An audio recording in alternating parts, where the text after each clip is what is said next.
말씀은 우리 학계에서 보십니다. 학계에서 2장 9절, 학계 2장 9절. 이 성전의 나중 영광이 이전 영광보다 크리라. 만군의 여호와의 말이니라. 내가 이곳에 평강을 주리라. 만군의 여호와의 말이니라. 오늘서부터 우리가 들어갈 소선지서의 내용은 우리 교재를 보시면 우리 두 번째 뒷면입니다. 첫 번째 장 뒷면을 보시면 거기에 선지서 구조가 나와져 있어요. 그 선지서 구조에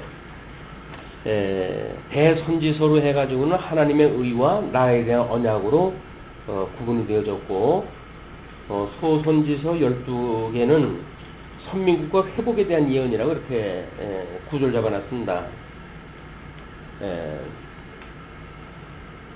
거기에 이제 첫 번째 우리가 호세아서부터 미가서까지를 통해 가지고 선민국과 회복 예언을 확인하다 했고, 지난 주간까지는 이 나홈서부터 스바냐까지 대적의 보수 예언을 갖다 했어요. 그리고 드디어 이제 오늘서부터는 성전과 제사 회복의 예언이 되어집니다. 성전, 그 다음에 제사 회복. 특별히 이제 우리 학계로부터 스가랴까지는 전회복이에요. 여기 학계, 그 다음에 스가랴 이렇게 되어져 있고, 그 다음에 말라기에 가게 되면 그것이 제사 회복이 되어집니다. 이게 말라기.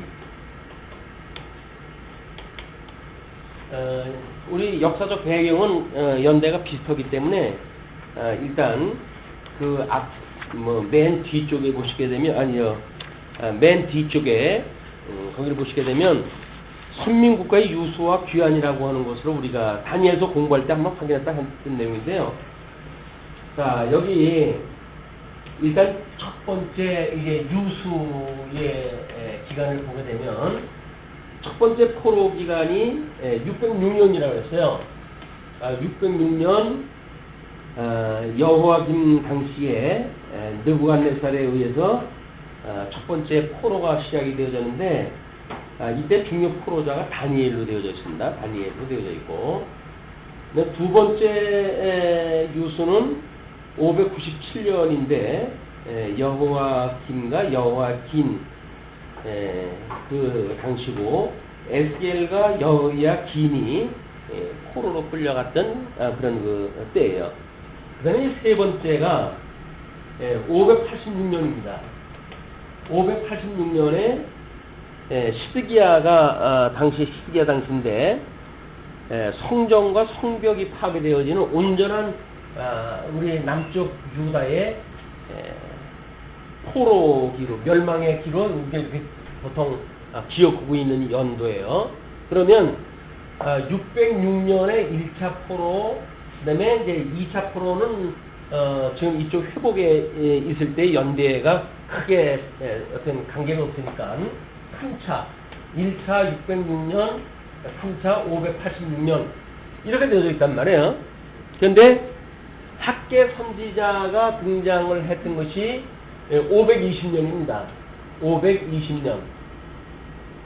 학계가 이제 등장을 했다 해가지고, 우리 여기서 보통 쓰는 이야기대로 다리오 왕 2년 이렇게 되어진 것이 520년을 이야기를 하거든요. 근데 우리가 이제 바사 제국을 통해 가지고 고레스에 의해서 귀한 칙령이 떨어진 것이, 보통 우리 고레스 임금으로 해가지고 소개되은 지 538년이에요. 538년. 자, 그러면 538년에 귀한령이 떨어져가지고 이스라엘 백성들이 돌아와서 성전의 기초까지 이제 놓게 되어졌는데, 이 기초를 놓은 이후에 다른 그 주변에 있는 사람들의 반대에 의해 가지고 결국은 성전 재건이 이루어지질 않습니다. 이루어지질 않는데, 그러면 538년서부터 520년이면 18년의 세월이 지금 지나갔어요. 기초를 놓고 18년 세월이 지나갔는데, 이 18년 세월이 지나가면서 사람들의 그 생각은 지금 때가 아니라는 겁니다. 하나님께서 우리에게 이 성전을 짓게 할 그런 때가 아니다. 아마 이 사람들이 기억을 갖다 했을 때 하나님께서 선민들을 지금 창건하게 되었을 때 다윗 임금을 통해 가지고 뭐 전 나라를 장악을 하고 이렇게 되어진 거 아니에요? 통일 왕국을 이제 세워준 때니까 이 통일 왕국을 세워가지고 솔로몬 당시 성전이 이제 되어졌단 말이에요. 우리 첫 번째 성전을 하나님께서 이렇게 완성을 하실 때 보게 되면 너무 순적한 그런 그 가운데 성전을 짓게 했거든요. 근데 이들이 바벨론의 포로로 끌려갔다가 돌아와서 뭐 엄청난 그 감격 가운데 이 성전의 기초를 놓았지만 이제 뭐 상소가 되어지고 그리고 왕이 이 바사 왕에 의해 가지고 성전 공사를 중단을 시킨단 말이에요. 이 중단시켰을 때 약 18년의 시간이 지나가면서 사람들이 만들어진 그 느낌은 뭐냐면 하나님께서 주신 때가 아니다 그 이야기예요. 맞죠? 예. 왜냐면 뭐 반대에 부닥쳤고 그리고 바사의 어떤 그런 그 황제에 의해 가지고 이미 칙령이 떨어져서 공사가 중단되어졌으니까 하나님의 뜻이 맞긴 맞아요. 근데 지금 586년에 우리가 3차 포로로 끌려갔다고 했어요. 그러면 538년에서 다른 선지자의 이야기를 들어보면 70년 후에 이들이 회복되어진다고 그랬으니까 586년에 성전이 무너졌어요. 그러면 516년에는 성전이 세워져야 70년에 이게 숫자가 맞습니다. 물론 606년에 1차 포로로 끌려갔기 때문에 여기서 이들이 1차 그 귀환되어진 걸 보게 되면 538년에 이제 이들이 고레스에 의해 가지고 다시 귀환이 떨어진 거니까 그러니까는 70년의 어떤 기한이 찼음에도 불구하고 이들은 하나님께서 이 주신 때가 아니라고 이제 보여지는 거예요. 그러면 이때 어떤 환경이라고 하는 인간들이 보는 이런 그 환경과 하나님께서 언약하셨던 70년 만의 회복이라고 하는 이거는 하나님의 언약이에요. 하나님이 언약하셨던 70년의 회복이라고 하는 상황과 인간이 경험적으로 다윗 임금 때 솔로몬 임금 때 통일 왕국을 이루고 성전이 이렇게 순적하게 이루어진 이런 그 환경의 이유로 보았을 때 이때 뭐 인접 그런 그 사람들에 의해서 방해를 받고 그리고 바사 임금에 의해서 다시 공사가 중단되어지는 이런 환경을 그들은 어떻게 이해를 갖다 했냐면 이거는 하나님께서 아직 성전을 지으라고 한 때가 아니다 이렇게 이해를 했단 말이에요. 아마 이런 것들은 우리들의 신앙생활도 마찬가지입니다. 그래서 우리가 하나님의 언약을 보고 하나님의 뜻을 분별하는가 라고 하는 이런 그 개념이 보통 주어진 환경을 통해 가지고 영적 예배를 드린다고 이렇게 이야기를 했잖아요. 그럼 이 영적 예배라고 하는 건 뭡니까? 하나님의 뜻, 우리 주어진 환경을 통해 가지고 하나님의 뜻을 분별을 하는 거란 말이에요. 그러면 이 뜻을 분별했을 적에 우리는 이러고 유사한 그 해석이 떨어져요. 왜? 지금 이거 끓거럽게 잘 안 된다. 그러면 이거 하나님께서 막으셨구나. 이렇게 해석이 되어진단 말이에요.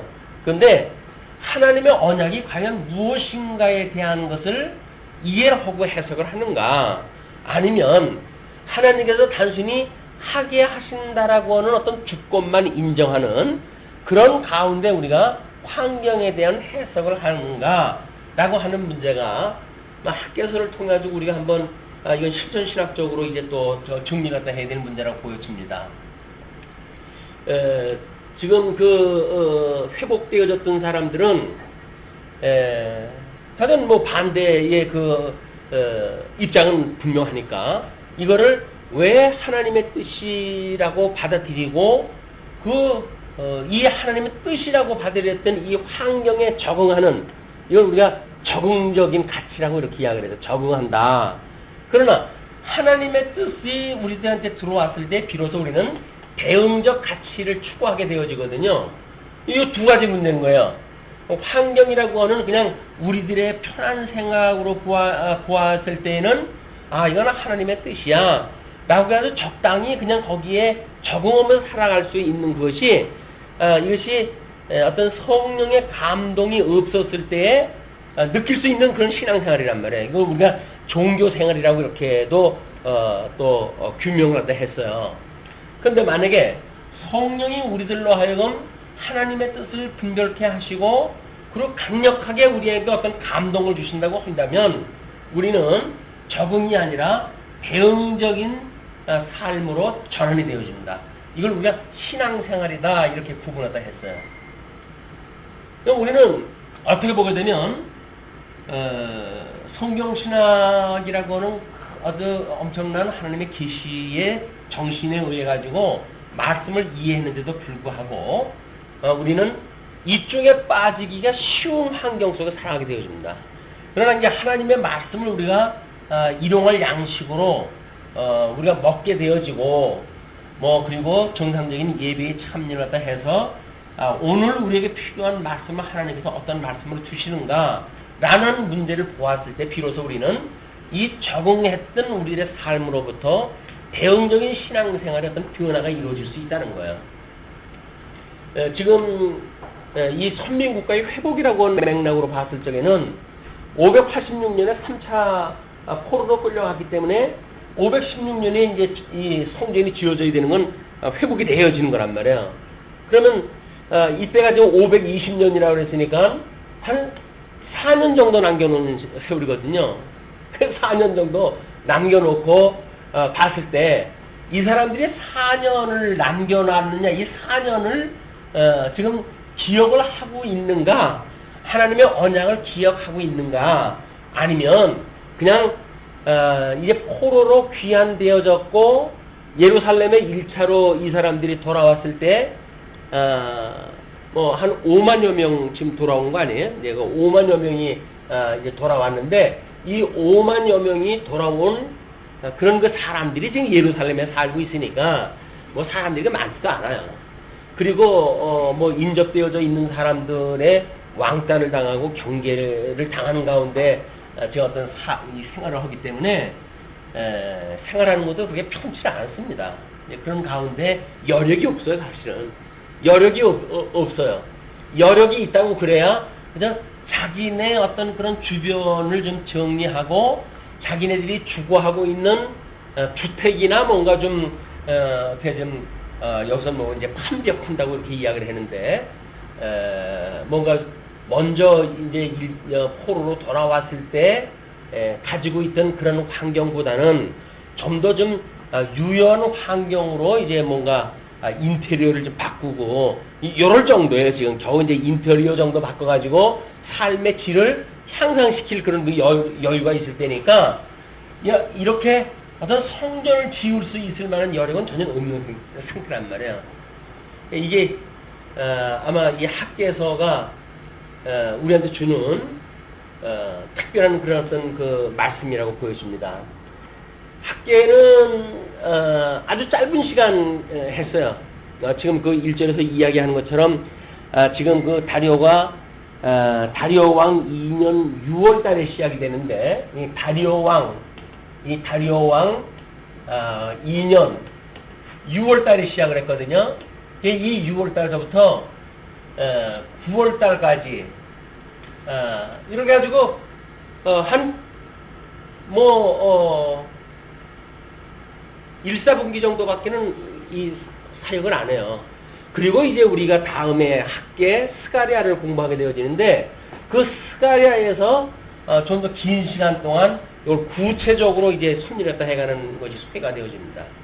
그러니까는 오늘 이 학계서의 기초를 우리가 장수도 많지 않잖아. 이제 1장, 2장으로 되어져 있기 때문에 이 학계서를 공부를 갖다 해놔야 다음 그 스가랴를 공부했을 때 이런 그 역사적인 배경 가운데 이게 아주 이 선민국가의 아주 최종 말기의 그 현상 아닙니까? 그렇기 때문에 스가랴에서 나오는 것은 대부분 요한계시록에 나오는 그런 그 어떤 묵시하고 비슷한 것이 많아요. 많은 어떤 그런 상징을 보여주고 그렇기 때문에 그 스가랴에 대한 배경도 이제 신약 성경에 와가지고 요한계시록에 어떻게 이 학계와 스가랴에 대한 거를 끌어다가 요한계시록을 설명했는지 이 내용을 우리 공부하게 되어진단 말이에요. 그래서 오늘 이제 그 길지 않은 사역을 갖다 했던 학계의 사역이지만 이것은 지금 잠자고 있는 사람들의 영혼을 불러일으키는 종교 개혁에 준하는 그런 그 이야기도 합니다. 1차 세계대전, 2차 세계대전에 의해 가지고 모든 기독교가 이제 그 깊은 잠에 들어서 있을 때 사람들이 어떻게 기독교가 있고 있는데 전쟁이 일어나고 그걸로 수많은 인생을 어떤 인류를 말살하는 그런 전쟁이 일어나는데 기독교계가 그걸 전부 찬성을 한다는 거예요. 이제 그거에 의해 가지고 의심을 품었던 한 사람이 등장했다 하는데 그것이 우리 아마 그 통합 측의 그 신학의 원조가 되어진 분입니다. 파르트라고 하는 신학자인데 그분에 의해 가지고 이건 이상하다. 이 환경이라고 하는 것이 지금 전쟁이 일어났을 때 1차 세계대전, 2차 세계대전이 일어났는데 교회가 그 사람들 편에서 이걸 이제 전쟁을 상락을 했다 하고 또는 독려하고 이런 거 문제가 만들어진단 말이에요. 이게 그때 당시에 적응했던 사건이죠. 근데 하나님의 말씀을 사모했던 그 파르트라고 하는 신학자에 의해 가지고 이건 아니잖아 라고 하는 질문이 만들어진 거예요. 왜 하나님이 우리 이 주님의 몸된 교회가 이런 있는 자 편에 서가지고 전쟁이라고 하는 엄청난 그런 전쟁이 일어나는데 가표를 던질 수가 있느냐? 자기 그 파르트 선생이 거기에 가담을 했다 했어요. 선생에 대한 배반이 아주 어떤 배반감을 느꼈을지도 모르죠. 그래가지고 이분이 로마서를 다시 강의했다 했어요. 로마서 이 죄에 대한 문제가 이제 이야기되어지고 하나님의 의가 강조되어지는 성경 아닙니까? 근데 이 로마서를 그 파르트가 기록을 이제 이건 강론이 아니라 그때는 전부 기록을 갖다 하는 거니까 그 기록을 갖다 했는데 설교를 갖다 했어요. 설교집을 좀 썼어요. 근데 이 파르트의 서문만 읽고도 많은 사람들이 이제 잠자고 있던 지성을 깨웠다 이렇게 이야기를 해요. 그래서 이 파르트가 로마서 강의한 것으로 인해 가지고 20세기가 새로 시작이 됐다. 이런 신학자들이 가치를 부여할 만큼의 아주 중요한 사건이 일어났단 말이에요. 그러면 왜 같은 환경 속에 있었는데 많은 기독교는 그냥 적응을 하고 그냥 자기네들 배 채우는 걸로 해가지고 만족하고 있었을 때 하나님께서 파르트라고 하는 신학자에 의해 가지고 이런 현실에 대한 저항을 하게 하는가 라고 하는 그것이 잠자고 있는 영혼들을 깨웠던 사건이에요. 우리 이제 이 학계서에 보게 되면 이 학계의 예언 활동에 의해 가지고 하나님께서 제사장이든 또는 거기에 이제 총독이든 백성이든 그들을 흥분시켰다고 이렇게 이야기를 합니다. 흥분시켰다는 이야기는 이 적응해가지고 잔잔하던 그런 그 마음들이야. 아무 문제의식이 없이 살아가던 그들에게 하나님께서 이 학계라고 하는 선지자, 길지 않은 그런 그 메시지지만 그 메시지를 통해가지고 이들이 비로소 흥분되어져요. 그는 성령의 충만함을 받고 하나님의 뜻을 분별하고 그리고 무엇인가 경각심을 가지고 깨어나기 시작을 했다는 거죠. 이것이 학계서가 가지고 있는 아마 우리 이제 현대 교회사에서 읽어낼 수 있는 그런 그 원리라고 보여집니다. 어떻게 보게 되면 파르트 신학자에 의해서 20세기가 열렸다고 하지만 기독교계는 또 뭐 이제 그걸로 인해 가지고 사회 구원이니 엉뚱한 데로 흘러갔어요. 그러니까 파르트가 그때 당시에 문제 제기했던 그 근본 원리에서 벗어나가지고 왜? 이때는 2차 세계대전이라고 하는 그런 상황 속에서 교회가 잠잠고 있을 수가 있느냐라고 하는 문제였거든요. 근데 이 문제를 21세기 와가지고 어떻게 해석을 하냐면 이거는 사회가 어려움을 겪고 있는데 그냥 너희들이 있을 수 있느냐라고 하는 사회구원이라고 하는 이런 그 문제로 이 문제의 이 핵심이 사회구원이라고 하는 걸로 돌아가 버려요. 어떻게 보게 되면 맞는 얘기 같잖아요.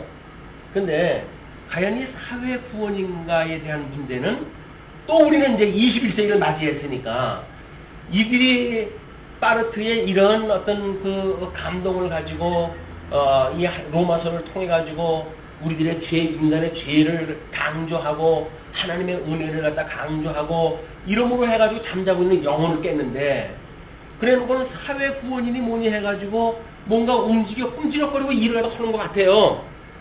근데 이 사회구원이라고 하는데 과연 이건 문제가 있지는 않는가라고 하는 것이 21세기에 성경신학을 하는 성경신학도들은 문제제기를 다 해야 되겠죠.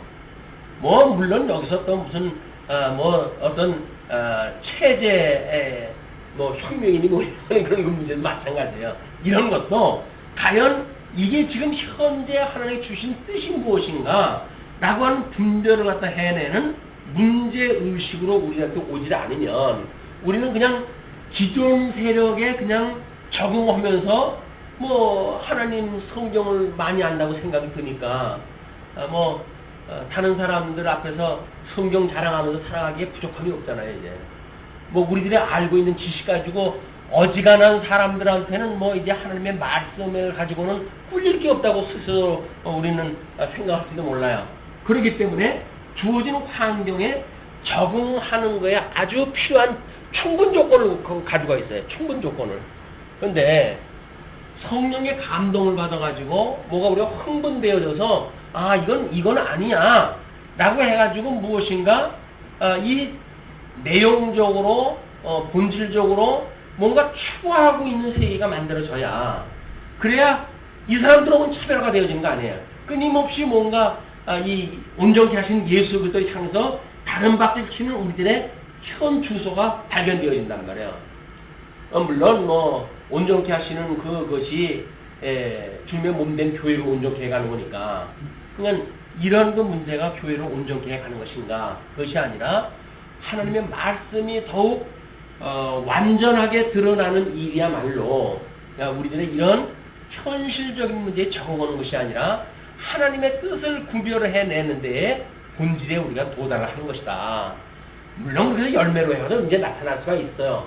그래서 우리가 뭐 100년이고 얼마고 세월이 흐르다 보게 되면 이 뜻을 깨달았던 그런 그 성경 신학도들이 맺는 열매가 있을 거예요. 이제 그게 어떤 열매인지 모르겠어요. 그러나 지금 우리들이 현재 발견되어진 걸로 보아가지고는 어떤 형식적인 거에 얽혀 매이고 있다고 하는 건 우리는 조짐을 보인 거 아니에요. 그래서 하나님이 하게 하신다라고 하는 그걸로 인해 가지고 어떤 그냥 자기 아니라는 삶에 우리가 처해져 있고 그리고 뭔가 뭐 성경을 더 연구한다든지 이런 데도 별반 그런 의식이 없었단 말이에요. 그러니까 우리는 이제 이걸로 문제를 제기를 했다 해가지고 이걸 뭐 우리가 메타라고 하는 그런 그 개념으로 해가지고 더 진일보되어진 관점으로 이 신학에 대한 걸 우리가 공부해야 되고 홍석 성경개론이라고 하는 걸 통해 가지고 4대 신학을 묶어내면서 이게 뭔가 하나님의 선하신 뜻이 우리들한테 어떻게 이해되어지는가를 이제 확인했다 해가고 있으니까 이게 우리들이 살아가고 있는 이때에 주어진 또 하나의 흥분시키시는 하나님의 역사라고 보여지는 거예요. 근데 과연 이게 대응하고 뜻을 분별하는 이런 가운데 살고 있는지 아니면 여기서 안주해가지고 보이는 어떤 형식이나 바꾸고 뭐든 우리의 어떤 그런 삶의 어떤 그 가치를 여기서 구현하는 그런 그 문제가 형식적인 게 머무르고 마는가라고 하는 문제는 아마 우리 학교서를 통해 가지고 다시 한번 검증을 갖다 해야 될 그런 문제를 보입니다. 우리가 이 과거의 신학에 대해서 문제 제기가 없으면 끊임없이 우리는 거기에 안주할 수밖에 없어요. 그냥 안주한다는 이야기는 적응한다는 이야기거든요. 근데 우리 학습이라고 하는 그 문제가 늘 그렇습니다. 이 학습이라고 하는 것이 이 배우는 문제가 진일보 해가게 되면 익히는 문제는 진일보 되어지는 본질에 의해 가지고 익힌 공부가 되어지겠죠. 그러나 만약에 배우는 것이 기존 신학에 머물러져 있다고 한다면 그러면 우리는 익히는 것도 머물러져 있는 그걸로 해가지고 그냥 전통이라고 하는 것에 머물러 버리고 말아요. 우리가 지금 개혁교회를 정통주의라고 이렇게 이야기한다고 그러잖아요. 그 정통주의라고 하는 것은 전통과 성경을 이렇게 합쳐가지고 이걸 진리로 이해한 사람들의 교회를 정통파 이렇게 이야기합니다. 정통주의 이렇게 이야기를 해요. 근데 이제 파르트라고 하는 사람에 대한 거를 우리가 신정통주의 이렇게 이야기를 해요. 왜? 그 사람은 전통은 과거의 전통을 그대로 수용을 해요. 근데 이 성경은 자기가 나름대로 여기 문제를 읽어냈으니까 이것이 칼빈 이후에 이런 신학에 문제가 있어. 그렇기 때문에 이거는 다른 식으로 설명되지 않으면 안 돼. 라고 해가지고 이제 이 성경관을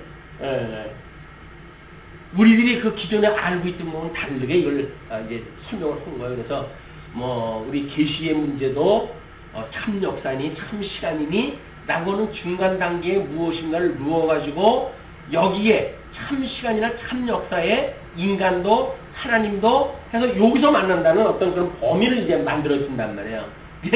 이런 신정통주의라고 하는 그런 걸로 해가지고 성경관이 과거의 성경관으로 달라졌어요.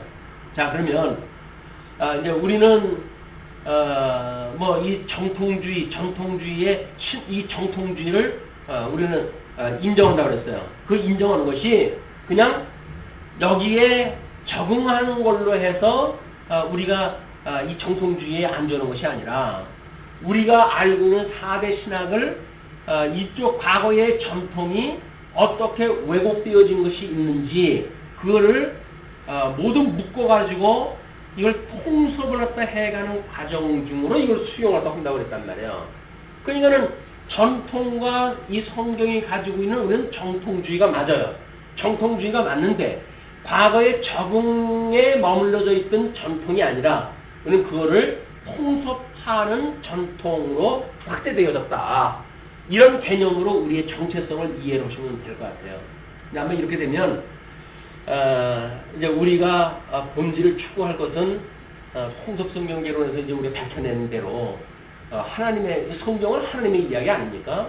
그럼 하나님의 이야기라고 하는 거는 뭔가 소리가 있어야 되는 거 아니에요? 어떤 줄거리가 있어야 되는 거 아니겠어요? 이야기는 줄거리가 되어져 있어야 되고 줄거리가 된다는 이야기는 뭔가 이게 논리 정연하게 기록이 되어졌다는 겁니다. 우리는 거기서 이제 논리를 확인할 때 해냈으니까 그렇기 때문에 하나님의 이야기를 그냥 이야기로 할 수가 있어요. 하나님에 대한 이야기. 그래서 그분의 살아계심, 그분의 속성에 대한 또 그분의 사역에 대한 이런 모든 것들을 우리가 성경을 통해서 배우고 익힐 수가 있다. 그래서 그거를 배우고 익힌 우리들이 그거를 믿는 성경에 게시되어진 내용을 믿는 믿음으로 이제 우리는 어떻게 살아가는가에 따라서 우리 이 열매가 달라지게 되어질 거예요. 이거는 1세대에게 주신 특별한 은혜라고 보여집니다. 모든 것을 하나님께서 이렇게 변화를 시켜 가실 적에는 그 변화에 참여하는 사람들에게 주어진 복이에요.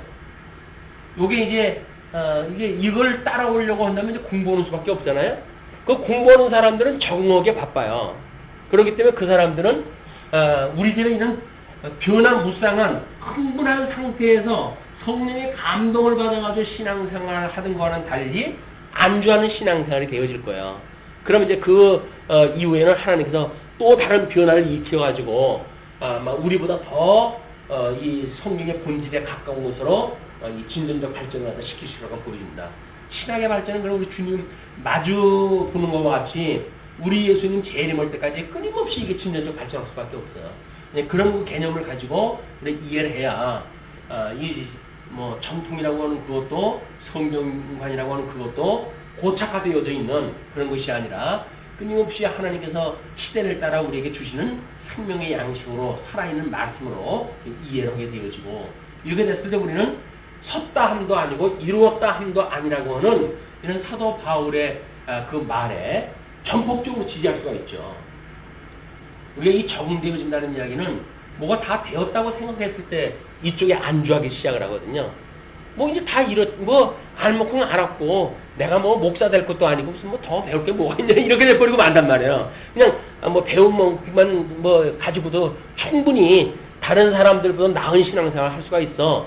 맞아요. 그럴 수가 있어요. 그런데 그렇게 그럴 수가 있어 라고 하는 순간 이미 우리는 깊은 잠을 자기 시작을 하는 거예요. 이제 깨어있는 상태가 아니라 잠자는 상태로 들어간다. 늘 깨어있기를 우리가 하느님 앞에 구할 일은 이렇게 하나님의 선한 뜻이 무엇인가를 대응하는 삶이기 때문에 그렇습니다. 이런 영적 예배라고 하는 맥락으로 전체를 이해가 또 하셔서 이해가 또 하시고 본론으로 들어가